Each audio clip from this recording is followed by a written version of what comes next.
Понеделник 1 декември, кратки вести во 12 часот.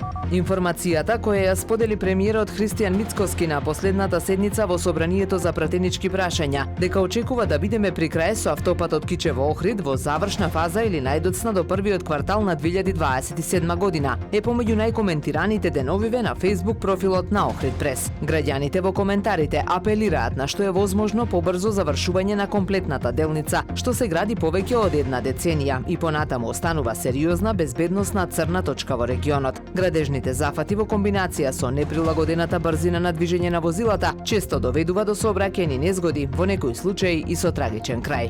Во општина Охрид изборната кампања помина активно и конкурентно и не беа евидентирани случаи на директна злоупотреба на јавни објекти, службени возила или простор на јавни институции за партиски цели, покажаа резултатите од мониторингот на Сдруженијето за меѓународна младинска соработка Интерактив од Битола. Наблюдувачите нотираа суптилно преклопување меѓу институционалната и политичката комуникација, преку чести појавувања и обраќање на државни функционери на настани во кампањата и промовирање општински проекти во период на избори.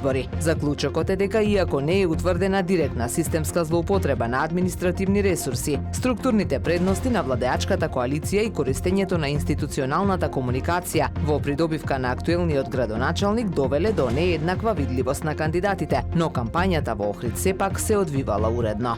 Бројни запленети мрежи кои рибократците ги поставиле во водите на Охридското езеро стојат пред полициската станица за граничен надзор Охридско езеро во каналот Студенчишта. Ваквите слики пред езерската полиција се почеста појава во време кога е се позабележително девастирањето на живиот свет, особено рибата, од кој најбарани се пастрмката, белвицата и крапот. Езерото се порибува со помали количини, но она што се вади за потребите на рестораните во Албанија е несразмерно поголемо. Пастрмката таму се служи сосема легално и без никакви правни консеквенции.